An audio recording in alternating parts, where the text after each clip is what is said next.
record. All right, here we go. Eric Benson sitting with Lars Hommel, and we're going over some design stuff in 3shape, just the bare bones idea of how 3shape works in the design software. The first thing we're going to start with is our insertion direction. Okay, the one thing we have to look for in the insertion direction is the optimal angle for the milling machine and for the margins. So the software needs to be able to see that margin all the way around, and so you reset and move that insertion direction by moving the tooth and hitting the set button, moving it and hitting the set button. Now there are ways of overcoming undercuts like this to where you've got an open margin because there's an undercut in the software, and I can show you that later on, but for right now we just need to get that optimum insertion direction for the crown. If we have issues with these green dots automatically generating that optimum insertion direction, we can change that by going into the points window here on the left, and I use the mouse button. It's just easiest. You hit the mouse button and you press it and it rotates the tooth. Sometimes it'll kick the tooth out here and you got to come back in, boom, and it'll kick it back out, and then you got to zoom back in. But in general, you just do this. Go around and then complete the circle by selecting on the first dot. There it is. You've just reprogrammed the machine to tell you where the optimum insertion direction should be. Hit next. Now you can reset that to wherever you want it. Is by insertion directions window, you hit set and then you hit next. Now this is your margin. This is where your optimal margin is. This is where the computer thinks the optimal margin is. You can dictate to the computer where it is by those points we just put below in the insertion direction window.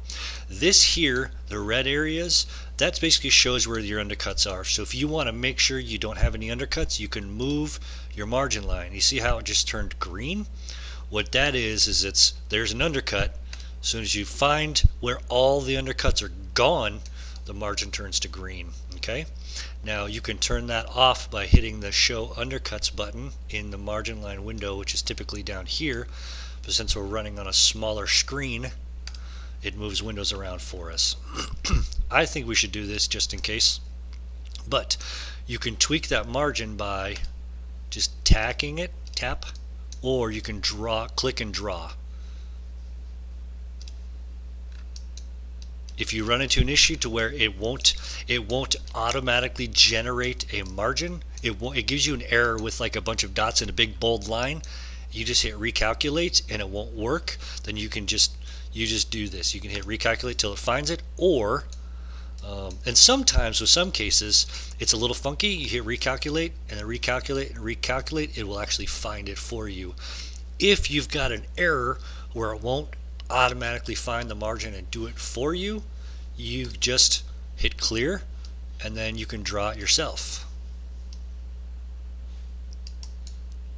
And then once you've got it drawn, you can actually, I think if I'm thinking correctly, I think you can do this. A little sloppy, but that's okay. Hit recalculate and it will find it. Okay, this is the margin line. The next in our repertoire, or in the process, is what's called the die interface, which is the interface step. You've got, basically, if you hit preview on the top left, it'll show you what we're talking about here. This is the engineered cement gap or engineered air gap underneath the crown.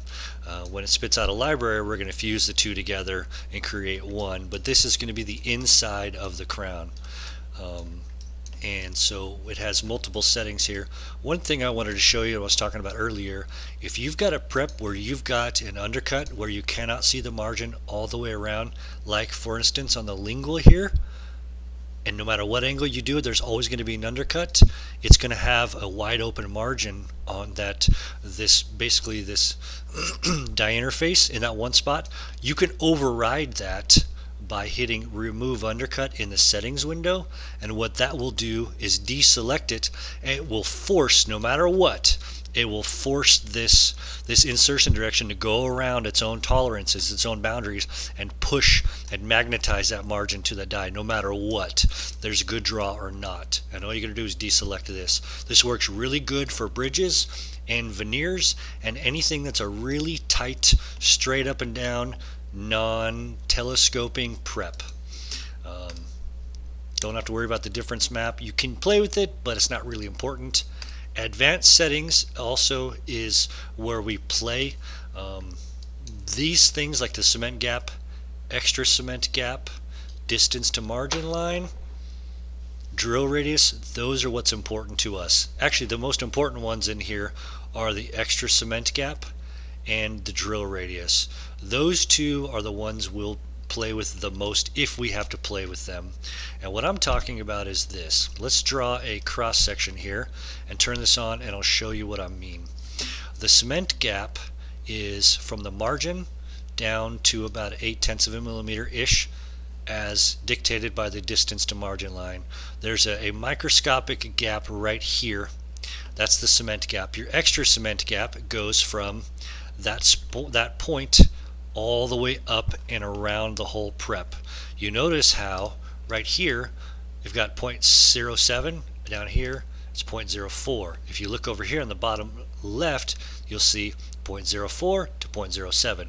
Extra cement gap is what that is. The other one that we deal with also is called the drill radius. You've got the corner of your room here, and you've got a tennis ball. The tennis ball will never be able to touch that sharp point in the corner of your room in the drywall. So what it does is it gets the tennis ball to be able to touch that corner. So instead of smashing into that corner, so this is for a milling burr. Let's change it real quick to show what we're talking about. I just changed the drill radius. I turned it up, hit preview, see how it overcompensated. And what I just told the software is my minimum burr size is 0.85 millimeters, and because of that, this radius is smaller than that. What it does is it overcompensates. It cuts extra into the inside of the crown to where the crown will seat down all the way onto the prep in that sharp corner. Okay? So that drill radius is one that I mess with. It's good for abutments and getting split files, crowns that you're designing to fit over an abutment well, and get it a little tighter. If you have an abutment you design and a crown you design over the abutment, if it's too loose, you can knock down the cement gap on the next one. If it's too tight, you can increase the cement gap. If you have a screw retained crown with a giant hole running down the center of the crown for the screw access hole, and you've got this big extra lump of material hollowed out, you can turn down that drill radius on, pretend like this is your abutment and this is the corner, and the hole is right here. You have this huge gap here. What you can do is turn down your drill radius to hide more of that material. So this gets played with the most with abutments and crown design combos. For the most part, these are all presets that are built into your material files, and they also remember it, but it's something you can change in the control panel. Smooth surface noise is when you have corruptions built into like a digital file, and you've got issues with, you go to hit preview and create this die interface and it will not work. It says it failed. Well, you've got corruptions in the scan that you need to clean up. That helps clean it up, but there's a better way of doing that, and I've got a scanning video for that I can send you later. The next phase after this is created, we're good so far? Okay. After this phase is created, it's going to hit next, and this is where it gives us our minimum thickness. That red zone is our minimum thickness. That is built into the crown material. Let's see, let's go back one step real quick. The die interface. Okay, we're doing a zircon crown. We're telling the software we're making a zircon crown. Because of that, it has a playlist of all the material information built into it. One of the things is minimum thickness. Another one is the margin line offsets for milling purposes. And another one is all these cement gaps and colors and all sorts of stuff. So it told me this is where our minimum thickness is. One of the things in the software is we want to make sure I design with a free floating crown.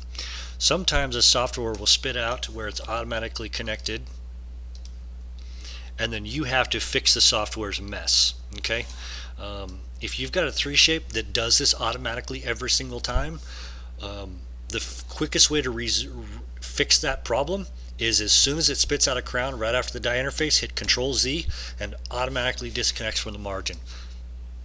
But there's also ways in the control panel to turn that off. Okay, now we've got our free floating tooth.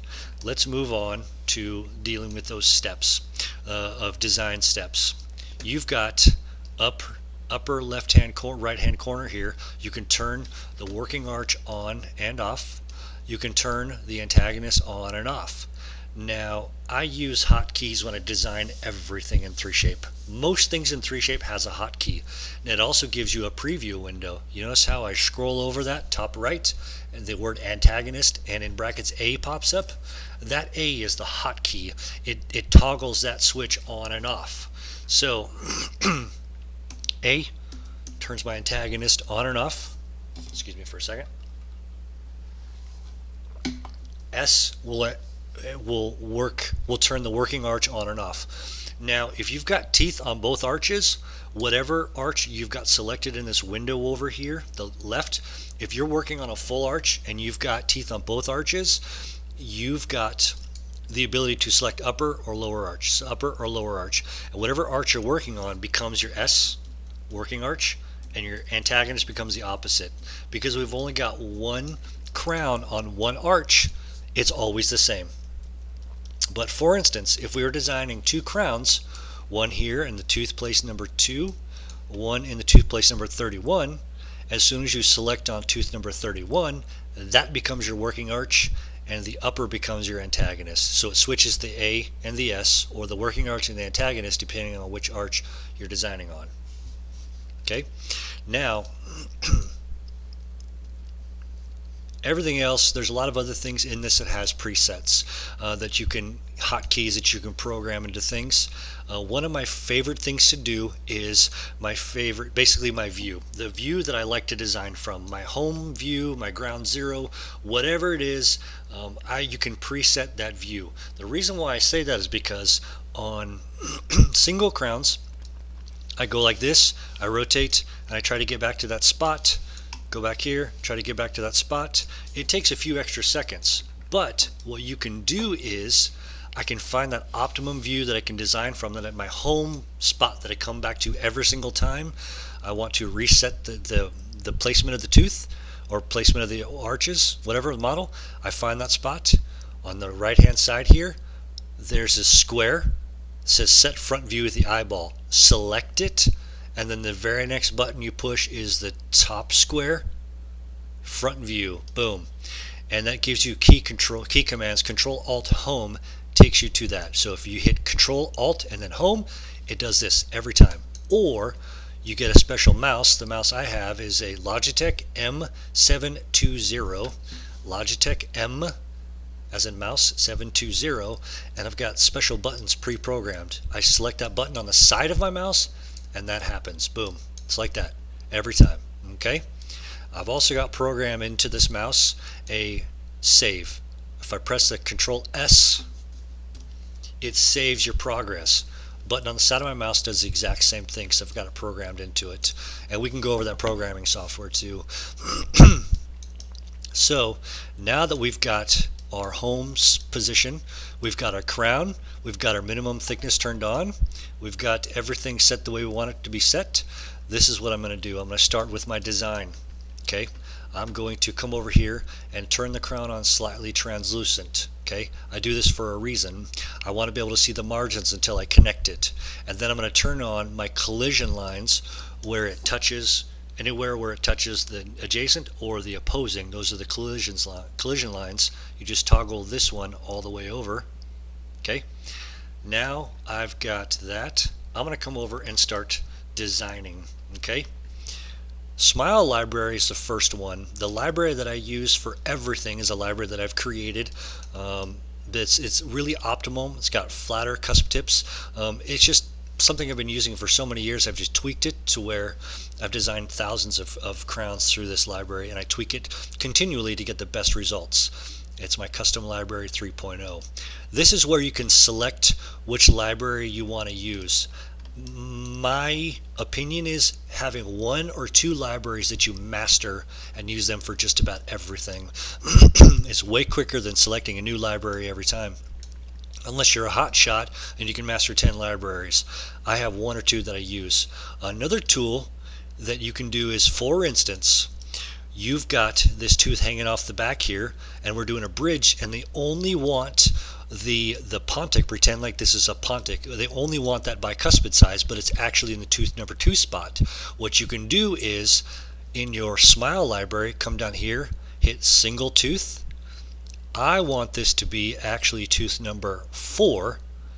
It gives me that option. I click on the library I want, and next thing you know, I can change what tooth it is. Okay. You also have a scanner that scanned tooth number 2, but in the work order they selected tooth number 14. Okay, and so all of a sudden you go to design this thing and you've got a backwards tooth. Well, crap, do I have the scanner rescan it, or do I go to my smile library and say no, this is tooth number 2? So I hit single tooth, go to tooth number 2, select the library I want, hit OK. Now you can whichever tooth you want. It also works really well for a patient that's missing cuspids, and they've got a cuspid in the lateral spot, and they want the cuspid to become a lateral and the bicuspid to become a cuspid. So you can go in there, the scanner will scan it, teeth numbers 4, 5, 6, and 7, and it will spit out teeth numbers 5, 6, and 7. But you go in there in the smile library in the design, and you change tooth number 5 to tooth number 6, and it goes from a bicuspid to a cuspid, and then you change number 6 to 7, it goes from a cuspid to a lateral. And that's how you get around dealing with scanning issues and being rigid and having to follow 3shape's exact scanning protocols and being able to change which tooth you want. So that's a good thing to know. 3shape is a progressive software. It starts from major movements up here where it says multiple, bottom left of the screen, in the sculpt window where it says multiple teeth tools. If there was more than one tooth and they were touching each other, there would be this setting here, which is also global transformation. It's also called Q, or the Q button. If you select that, and it becomes, you can move all the teeth all at the exact same time. In a larger case, or a full arch, or a large cosmetic case, it's one of the most useful tools. The next one is like a chain.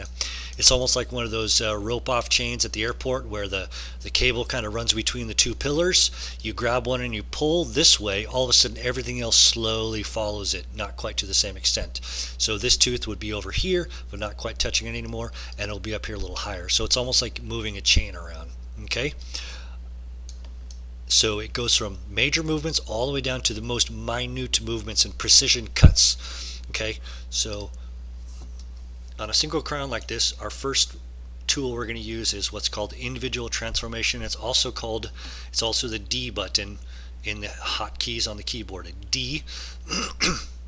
It's not in here. Let's see. Yeah, for some reason they're not on here, but they're there. This is D. And what this does is this gives you the ability to grow and shrink and move things. Green pulls. Okay, yellow is angled. Sometimes those buttons won't show up unless you're at the right angle, okay? So I can't rotate side to side, but as soon as I go to the occlusal view, now I have these red handles to rotate side to side, okay? I can grow up, I can grow down, okay? I can angle in, I can angle out, I can rotate this way, I can rotate this way, okay? You've also got other tools in this setting that are useful. On another video you'll see that if I'm designing the opposite arch at the same time, this is best used for anteriors when you want to keep two centrals exactly the same. You hold down the control button shift and or control buttons. If you hold the control button here and pull the green buttons, watch what happens. The whole tooth grows and shrinks. Now you can do a couple things. You can go like this, this, and this, or you just do this. Grab one of the green, hold the control button, the whole tooth grows and shrinks. Okay? You hit the shift button and you pull something. What will happen is it only works from the green and yellow dots. If I hit the shift button and pull the distal of this tooth, if there was tooth number 15 on the opposite side, it will do exactly what I just did there. They'll both move at the exact same time. It's like this. They'll both do that at the exact same time, like twins. So this is what this individual transformation tool is. Okay, so what I use this for is, my design philosophy is to place a library and let it speak for itself. Try and keep the integrity of the library as much as possible. What I'm doing here is I'm idealizing it. I'm getting in the proper placement. I'm finding the angle, the buccal corridor view, how it matches the other tooth. Okay, I'm looking from the occlusion, seeing if that occlusal table needs to be narrower or wider. Okay, and I'm going to tuck this in if I want a narrower occlusal table, and open this up on the distal. Sometimes you'll use this library and all the existing teeth have really narrow occlusal tables. So what we can do is we can do this. Narrow up the occlusal table, pull out, narrow up the occlusal table, pull out. Next thing you know, you've got a narrow occlusal table. So there's lots of ways of using this tool. If I've got my occlusion set, let's just pretend, okay, so I got a really good design here. I like what I got. I've got good occlusion. Okay, I've got good cusp fossa relations here by doing this. Okay, there is an option if you really want to, which I don't advise. If that's what your occlusal table looks like, you can come in here and go like this and drop things down, but I don't recommend that. What I recommend is, if you've got a high lingual cusp, then do this. Rotate a little bit, bring this out a little bit, drop it down, and basically when I design a single tooth, I think ortho. I'm moving a tooth. I'm taking someone's tooth and I'm moving their tooth. That's my design philosophy.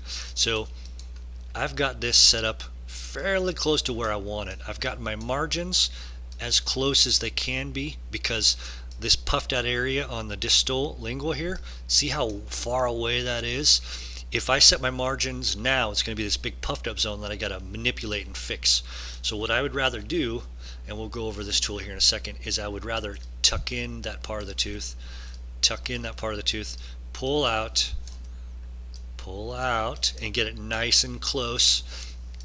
Okay, and so basically what I'm doing is, in my design phase, I'm trying to get it as close as possible to where it needs to be, but also leaving the library alone. Because if you've got a good library that works well, why change it?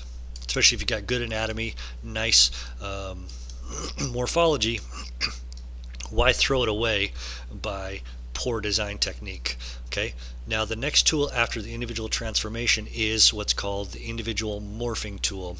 Now this one is really good.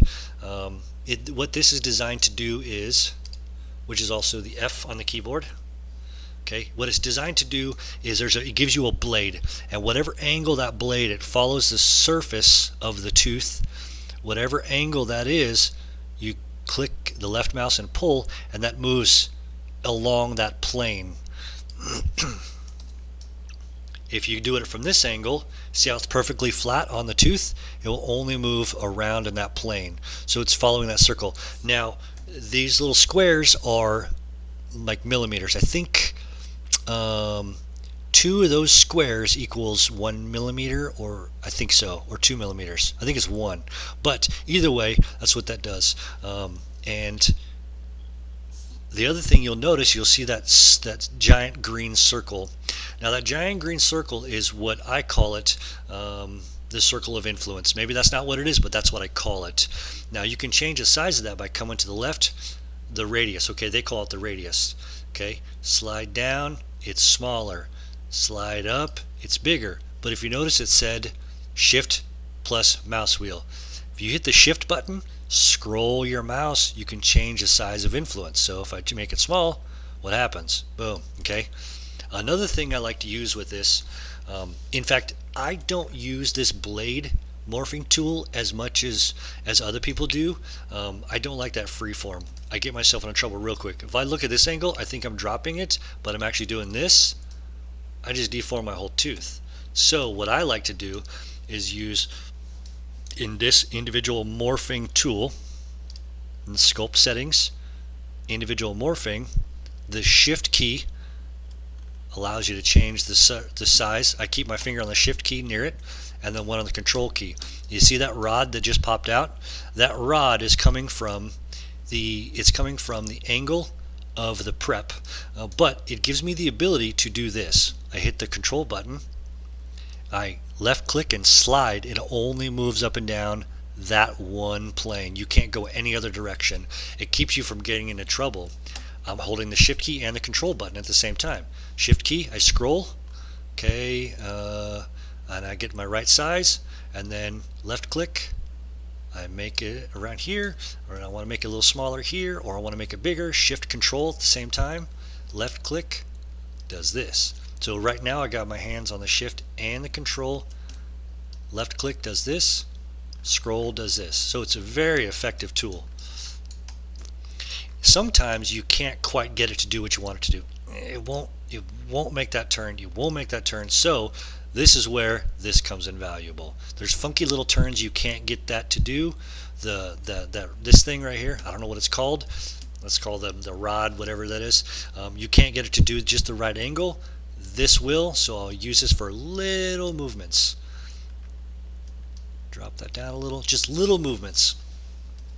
What I like to do in my design is I call it big circles, little movements. Okay, instead of dropping the whole cusp like this and getting it out of way of the opposing, what I like to do is this. I'll drop the whole cusp, because what you're doing is you're removing anything that's gonna if you just drop, like if I just scoop out this one area right here, there's still spots on the lingual here of that area where it's going to, when they go into use the articulator phase, it's going to grind in that area right there, and it's going to grind in this area right here. So why not drop everything down and get everything out of the way? I just moved everything all at once instead of just getting rid of those little zones you don't like. So that's what this individual morphing tool is for. You can also use it to bring up your marginal ridges, add a little to your contact. It's just, we're just kind of getting things close. Okay, I leave it slightly in occlusion for a reason, because I want to give myself precise cuts later, precise distances, and we'll go over those in the next phase. So I'm looking at this library. I know it's a little long here. There's no CEJ, but we'll give it a CEJ later. I left it long for a reason. I don't want this. I don't want to have to set to my margins. I'll show you an example real quick. When I set to my margins, it deforms a lot of that tooth right there, that spot. So what I'd rather do is I'd rather go a little long, get things a little closer to that margin area, and then kind of clean it up a little bit afterwards. The closer I am to this, the less I have to clean it up later.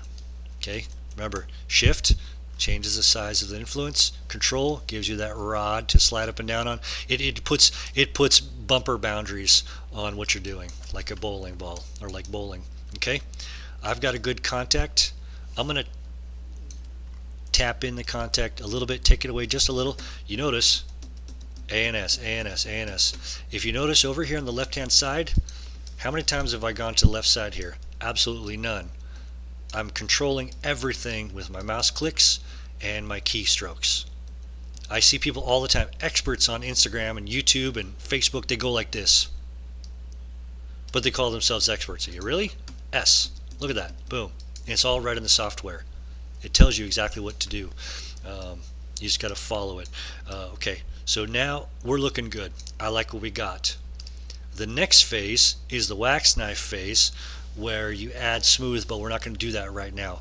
The next thing we're going to do is we're going to connect our margin. Okay, on the bottom left it says connect to margin line, which is also N. You select that and it takes you into this window down below, the connect window. There's margin line offset, there's offset angle and extension offset. We'll talk really quickly about these things.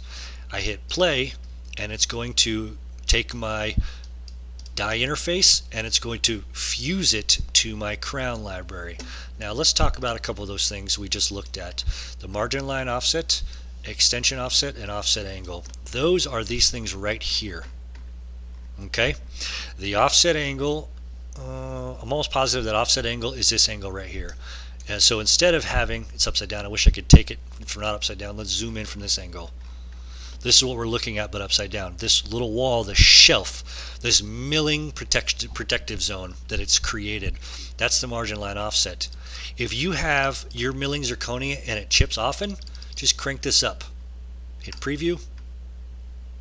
Boom, there it is. You've got a wider angle. You're going to have to cut mill. You're going to have your technicians who seed it burnish that down later, but you're milling it in, and it's being protected. A lot of people mill zirconia margin line offset at 0.20. This lab that I'm dealing with, they like it nice and light like this. But if you've got chipped margins in your design, all you got to do is in here tell them to crank this up or do it in the control panel. Extension offset, I'm not sure exactly what this is, but at the control panel it'll give you a preview and show you what it is. Offset angle is the angle that it does something. I don't know what it is, but the most important part here is connecting to the margin and your margin line offset if that's a problem. Okay, so we're now connected.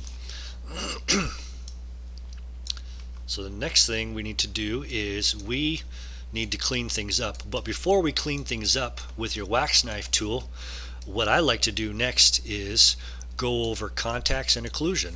Okay, I'm going to set my contact and set my occlusion. So you go to the Smart Tools, which is also Z as in Zen, Smart Tools. In a larger screen, this window will automatically pop itself up. Okay, we'll go from top to bottom.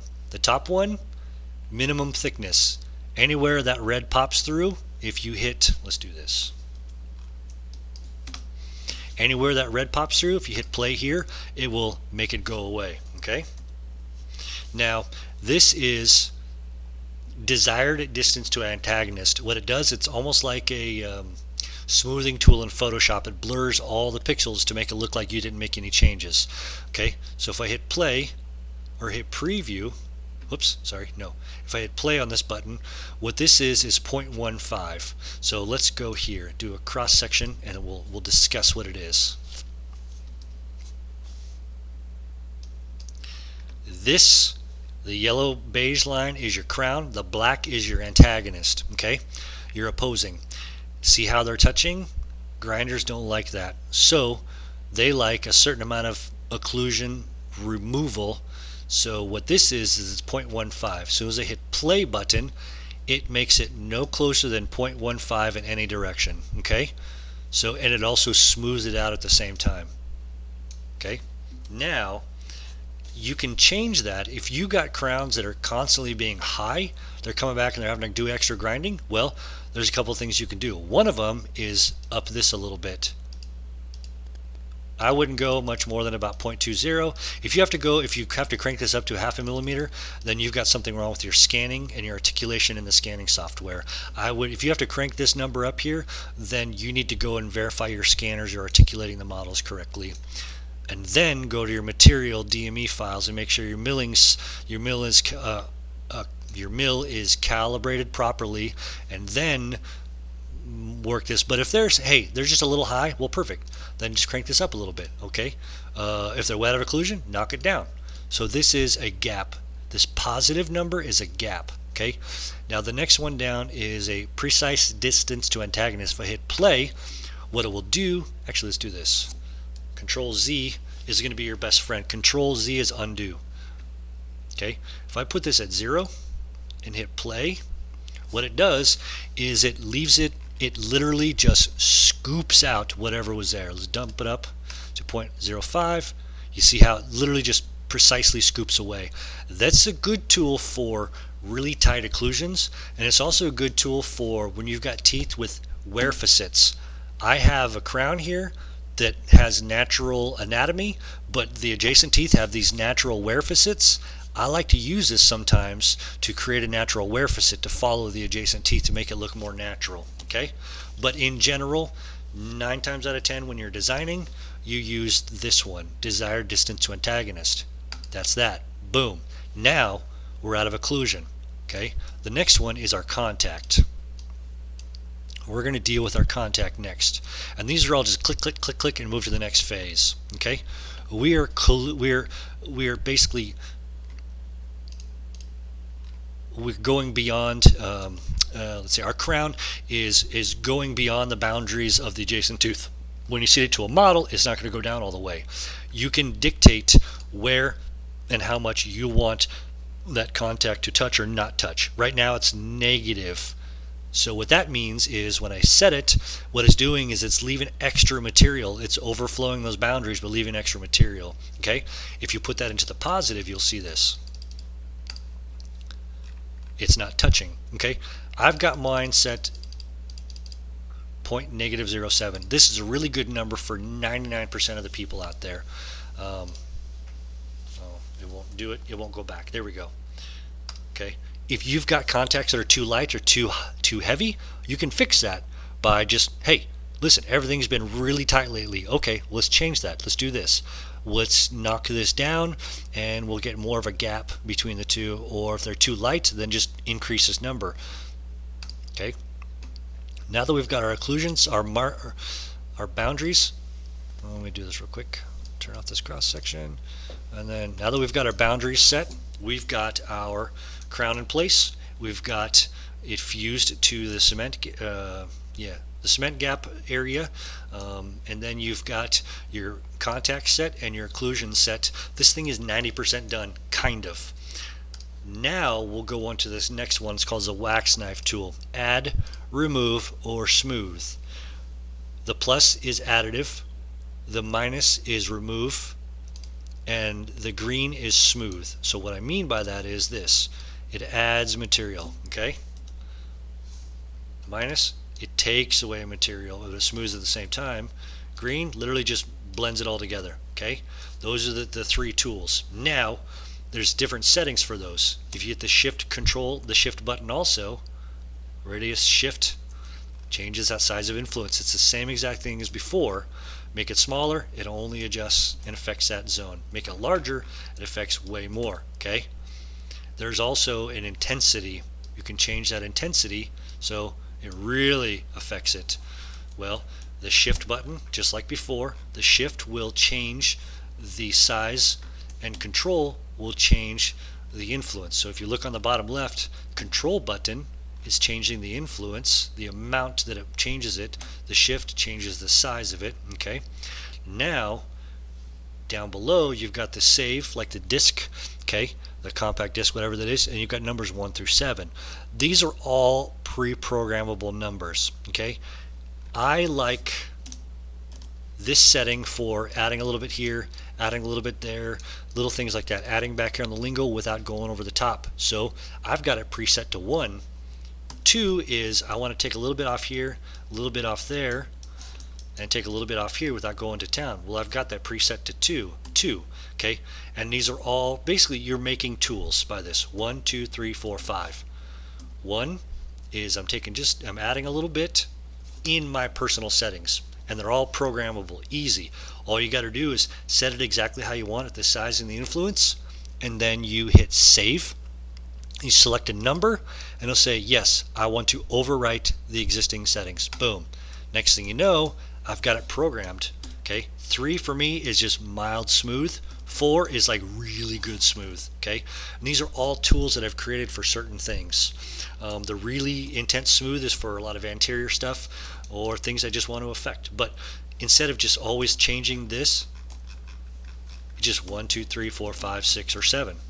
Okay, so 7 is, I think I programmed that accidentally. So let me show you this next tool. Okay, let's do this.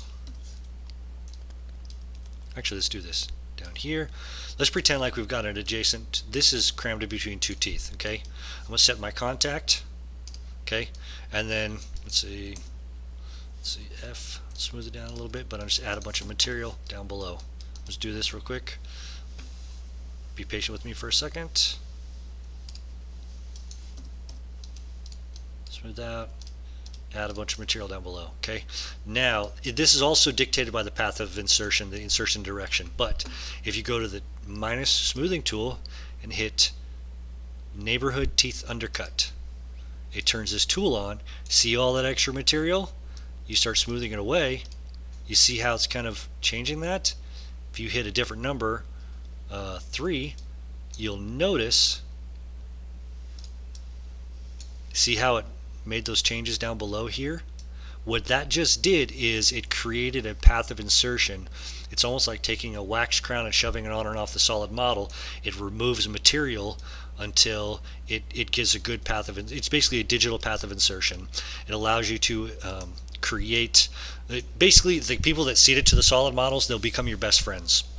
If you master that tool, you will be the hero of the laboratory. Okay, so now that we've got that set, there's another tool that I use. It's called distance map. Okay, I didn't use it before. I should have before I cut things. So let's go back here, bring this back up a little bit. The color map tool is nice. When it's turned on, I have it pre-programmed to about 3, 4. It doesn't pre-program, sorry. I set it to about 3-ish myself. And that basically, the red means it's colliding. Yellow, the green means it's farther away. If you see no color, that means it's not even close enough to register. Okay, this is a nice one just to see where things are hitting. Okay, if I don't like my cusp fossa relation, this is a good way to go. Ooh, look, now it's more on the center. Ooh, now it's more in the center. Okay, doctor's like, no, I want no incline interference, so I'm going to drop that incline, but I want cusp relation. So it kind of gives you a color map to show you, okay, we've got rid of that incline interference, but you see where it's touching the cusp. So it's just one little extra tool to use. It's just a nice thing to have. So I've got it, I set it up and I use it in my design repertoire. Okay, so let's pretend like we're pretty much done with this thing. We've smoothed things up. I smooth down below. My smoothing tool, I only try and use it down below near the margins to clean up the margin. If you've got this tooth way out here, when you set your margin, you're going to have this awful extra amount of material that you got to go like this and smooth, smooth, smooth, smooth. The next thing you know, you've ruined your library. So that's why that's why when I connect, right before I connect, I make sure that library is as close to that margin as possible, because you have to do very little changes to this tooth because of that already. So 90% of my work is done before I even set my margin, or set my margin tool. Okay, use the margin connect tool. Okay, clean up down below. Another thing I want to do is, because this is a longer tooth, if this had a nice CEJ right here and I want to create a CEJ, there's two ways of doing it. One is you go back to your D tool and you drop that down. You see how it's scooping out right there? I also do that on anteriors to change the CEJ, the crown height. So you've got a really tall central next to a really low, short central, and they want them to look the same height. So you just take this and drop down, and it makes the deflective and reflective zones the same height. Okay, and I can also use the smoothing tool to take away and create that CEJ. Okay, just a couple little tips and tricks. Now this thing is almost done. The next thing, let's go to double click on the model, and it gives us the articulator. Okay, the occlusal plane, make sure it's set up properly, obviously, in the articulator. And then the tool on the left is, if you ever want to move a scan, you grab one of these handles, it moves it, or does this. Okay, you get yourself into trouble real quick with this. If you've got an issue, I would honestly just rather have the scanner rescan it. But you can make changes here. They're real easy. Angles, you can angle that kind of stuff. So you can make all these changes here. The second one over, the gear tool, is making changes to the articulator. You see all these funky little fancy extra stuff here on the side. These angles, I forgot what they're called right now. But you can change those angles by using the condyle incline, the Bennett angle, all that stuff. You can change those things according to the doctor's specs right here. You can also open and close the incisal pin. You're working on a full mouth case, doctor wants to open the pin to get more room. Okay, we'll just do this. Click, click, click. Watch, the articulator is growing. And if you zoom in right here, the fancy little graphic, it's showing our hash mark is here. We've just opened that pin mark, okay? If you change any settings in this, you have to hit save. But that's the articulator. Basically, settings in the articulator. And hit save again, just in case. Yes. Now we'll go to the actual articulator. This is where this isn't as accurate as it seems to be, but this is where you can run yourself. You can run the articulator through its phases. So I'm going to hit play. You see how the articulator is moving and the opposing is moving? What you're doing is you're running it through its machinations. Anywhere that the blue area, that means it's touching or hitting. So what you can do, hit play again. You see how it's turning orange and red on that?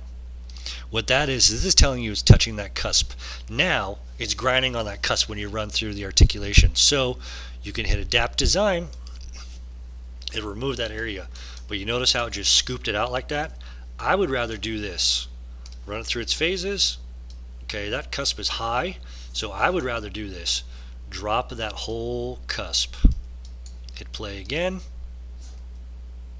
Oh, look, the whole cusp, it still looks like a natural cusp, but it's out of the way. Okay? Guided by design, it means if you're working on 6 through 11 and you hit guided by design, hit play, what that does is it ramps up off of your teeth. Okay? Instead of just running right through it like it doesn't exist and telling you it's an interference. Okay, those are kind of the main ones that I use. Yeah. So it's this play button here. Runs through that. If there's any issues, and if you're speed designing and you don't care, just hit adapt design, and it'll take away any interferences. And then this thing is basically done. Now we wanted to talk a little bit about cuspid or cusp movements and that kind of thing. I like a library that's more naturally flat. Now this library itself, when it came to me before I rebuilt it, it looked more like this. That doesn't exist in the real world unless you're a 14-year-old kid that's been through ortho. Okay, a real majority of the people out there, they don't have occlusion that tight.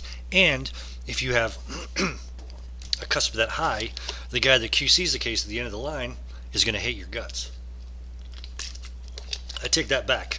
You're going to hate the QC guy's guts because he has a quadrant impression and he's basing all of his information on lateral protrusion movements, all those things. All that information is being based on this cusp, and this cusp. So who knows where it actually moves, where the actual cusp should be, because we don't have a full working arch. So most of the time I would rather work with a library that's naturally flatter. I've taken this library and I've laid it out more flat like this on purpose because running through the articulator phases, running through the articulation, I know that this is out of the way. And so because we started out using this tool and doing this and then doing this, I eliminated 80% of those clearances or those 80% of those issues down the road where someone has to grind a cusp off because it's in the way, because I've got a naturally flatter library that I'm using, and I'd rather do this. Let's turn this on to dictate, show what we're talking. I'd rather do this than do this. Well, wherever it's touching, then I'm just going to take away wherever it's touching. Well, as soon as you run through it's grinding, as soon as you run through the articulation, it'll show that it's hitting right here really heavy, so it's going to take it off. Next thing you know, your library looks nothing like it should be, okay, or doesn't look like a natural tooth. So I would rather spend all my time doing this ahead of the game, okay. But if there's ever that spot where you really have to make changes to a cusp, this is where I teach all my people that I guide or train, whatever. I would rather, instead of, let's pretend like there's an interference right here. Let's pretend like this spot right here is touching. Okay, so I would rather do this. Instead of dropping that area like that to get it out of the way, I would rather turn on this large circle of influence and make a little movement to the whole cusp. I would rather just drop that whole cusp to get it out of the way. That way, down the road, when you're running through the articulator phases, the whole cusp is out of the way versus that one little spot. You're solving the problem instead of taking care of a symptom. Your symptom is you got a fever. Okay, well, what do? Well, I don't know what you do to fix a fever, or you just take a bunch of medication or medicine and fix the problem. Okay, you've got the flu. That's your symptom. You're puking. You got the flu. What we're doing here is we're moving it out of the way. Probably a poor example, but we're moving the whole cusp out of the way. And what it'll do down the road is it won't grind on it, and the person who's seating it to the model and the person that's QCing, they won't get mad at the designer for having that cusp in the way or having to take too much material off. So instead of doing this, I would rather just do this. Move the whole cusp. Now sometimes you have an issue where you have a spot where it's really hitting hard, this whole cusp, like this. The whole cusp is touching and you can't bring it down. Now, here's the problem. As soon as you do this, you get a flat cusp. Well, that kind of sucks. Or you go like this. Whoops, do this.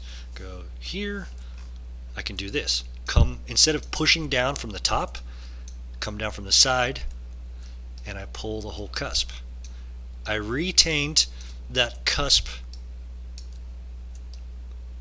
It's still got its nice convexity, but instead of just going like this and just getting that information out of the way, I just went to the side of the cusp and I grabbed the whole cusp from the side and I pulled it down out of the way.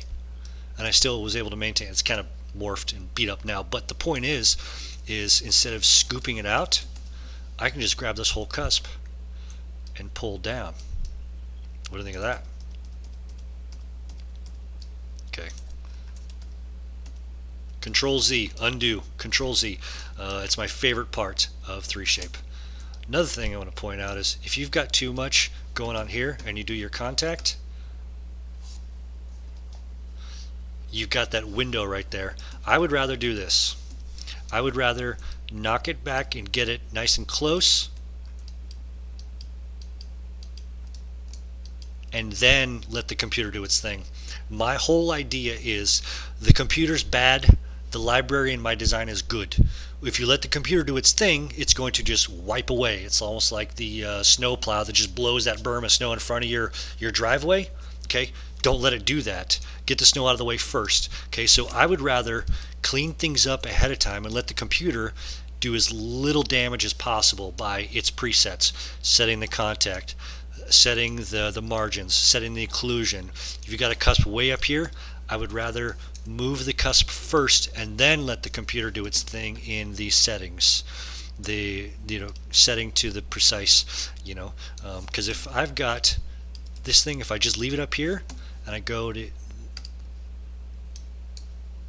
this tool, it just, I don't know, it just kind of makes a mess of things. So I'd rather make those changes myself, and those are best made, in my opinion, by, instead of making a small circle and just dabbling, I would rather just grab the whole cusp with a large circle of influence with this smoothing tool, or with the morphing tool, and just grab that cusp and move it.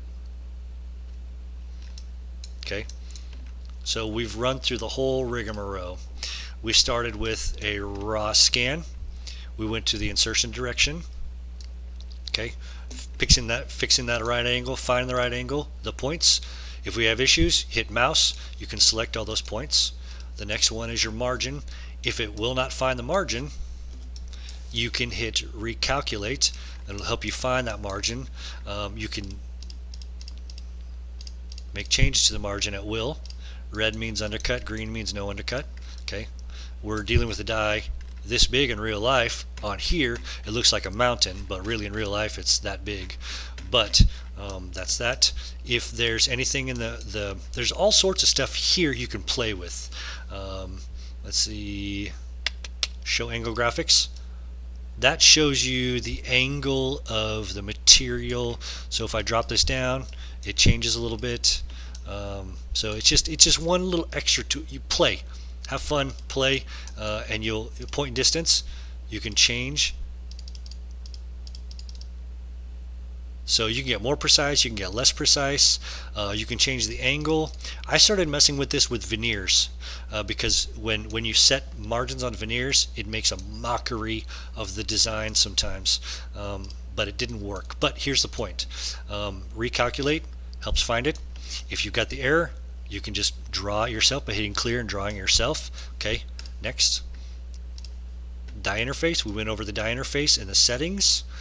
Remove undercut. If you've got an undercut issue, deselect that. It magnetizes your cement gap, whatever, to the margin. Okay. We went over the tools in the advanced, what the cement gap is, extra cement gap, drill radius. Okay. In our tools, we start with the Smile library. Find one library that you like, that everybody likes the most, and then use that library. Okay. Sculpt, you've got this one. This is my ortho tool. I'm placing this tooth as ideal as possible. 90% of my work is done here before this margin is even set. Okay, this is your individual morphing tool. One more thing I forgot to mention. See these different colored dots? Is right here. If I hit the shift key and whoops, see that? Every dot that's that color will move at the same time. This is nice for certain things. If I want to move that whole central fossa, okay, the problem is, here we go. If I want to move the whole central fossa, I hit the shift key, they all move at the same time. It's kind of a nice tool to have. Everyone's that's the same color will move at the same way. If I want to drop both cusps, boom, whoops, hit the shift key, it'll see how it highlights both. It does both. This is great for linguals of anteriors. It's a tool I use oftentimes for linguals and anteriors. Okay.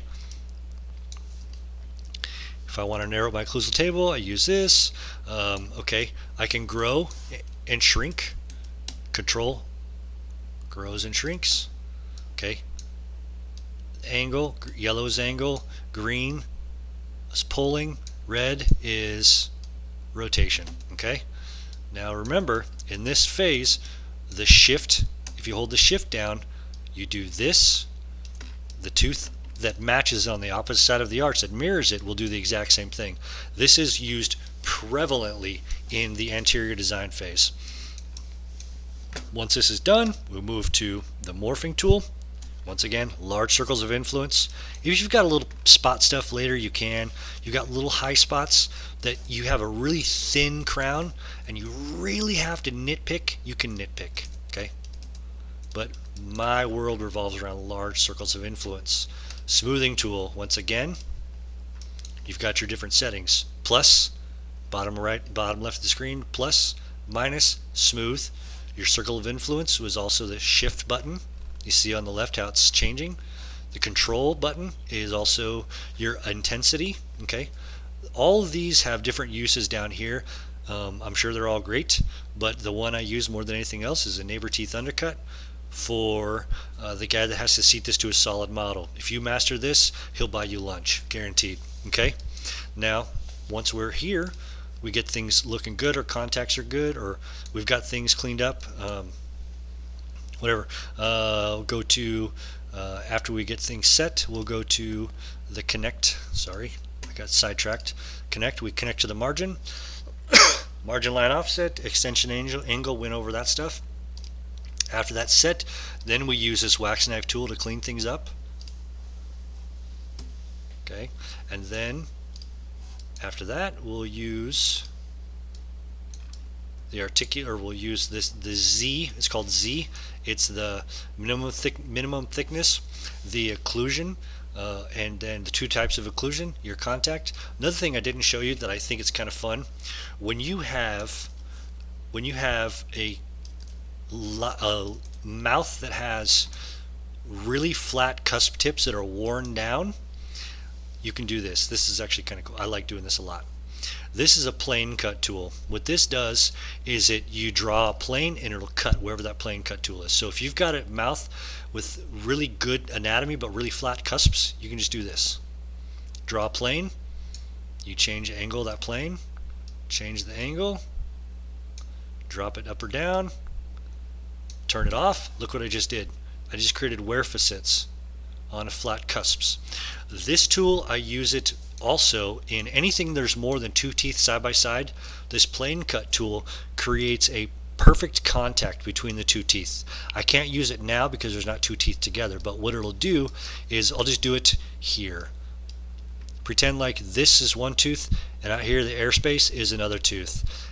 It allows me to cut exactly a perfect contact between the two, perfectly a good draw. Okay, now there's a couple settings here. If you select cut between teeth, it will remove equally on both sides and create this beautiful marriage between the two right next to each other, and they mirror each other, just a nice long broad contact. Okay, the space is set, it's at negative. We'll have to do this on a case where there's multiple teeth. This negative basically means they're colliding over each other. They're offsetting like our contact does into the actual scan. Okay, I have it set at negative 0.3. If I've got two teeth side by side, I use this tool between those two teeth and it gives me a perfect contact. Okay, full arches, full mouths, anywhere there's more than two teeth side by side, I use this to create that contact versus letting the teeth and the software create that contact for me between the two. That makes a bubbly mess, or kind of a bumpy mess. If I use this between two teeth, it would create a perfectly smooth line between the two. It'll just a nice marriage between the two. This right here, let's turn this on all the way and we'll show you what this tool does. This right here, did it do it? It creates a very precise precision line. Let's see, let's turn it off. No, it didn't do it. Okay, you see right here how precise this is. Okay, what it will do is, see how precise it is all the way around? If you crank this up, the more you crank it up, the more smooth it becomes. It's not doing it now, but it smooths things out like down here. Okay, actually just do this. Turn that off. Let's do it again. I'll show you what I'm talking about. Was it doing it? No, it's not doing it. It's being a pain. All right. On a multiple case, we'll show you what that means or how that works. Okay, that's the plane cut tool. But we've kind of gone over everything. The articulator. Double click on it. Another thing here. Let's do this real quick. If you've got a thin spot like that, one or two there. If you got a little spot in the occlusion like this right here, you can fix that by doing, in the sculpting phase, the smart tools. You can enforce your minimum thickness right here, or if you're in a hurry, the software will do it for you. I'm done with this case. I've run through my articulator. Crown 2 violates the minimum material thickness. Would you like to enforce it? Yes, and yes to all. It will just run through and it'll add, once it's done thinking, I'll show you. All those little spots that had a little bit of red showing through, it just added just enough to blanket over the top of that, like right here, this little bump. It just added just enough material to cover that little bump. Right here, it added enough material to cover that red spot. Okay, and then you hit send, which is also the same thing as close. Okay, so the sliders, S hotkey, A hotkey, pre-programmable spots. Pre-programmable. I do this with every case. I don't care what case it is. Single crown, I'll program this because it saves time. I can design this in 3.5 minutes, open to close. Okay? Good looking tooth.